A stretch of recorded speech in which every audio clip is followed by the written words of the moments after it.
গ্রামের মেয়ে মানেই কিন্তু পুকুরে ছিপ দিয়ে মাছ ধরা, তারপর তোমার সাঁতার কাটা, তারপর হচ্ছে লোকের ফল পেড়ে খাওয়া। কিন্তু এদের কিন্তু প্রধান একটা বৈশিষ্ট্য, এদের বলতে ভুল, আমারই প্রধান বৈশিষ্ট্য বলতে পারি, কারণ আমি একটি গ্রামের মেয়ে। কিন্তু সবচেয়ে বড় কথা হচ্ছে আমি কিন্তু একটা গ্রামের মেয়ে হয়েও নিজে কিন্তু সাঁতার কাটতে পারি না। কেন পারি না, এখানেই হলো প্রশ্ন।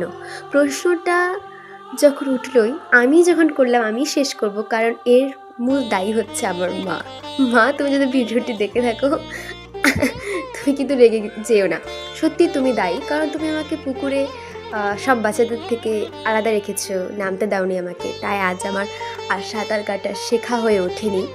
কিন্তু তুমি কিন্তু পারো, কিন্তু তুমি কিন্তু আমাকে আজ অব্দি শেখাওনি, এটা কিন্তু আমি আজ ভিডিওর মাধ্যমে বলে দিলাম।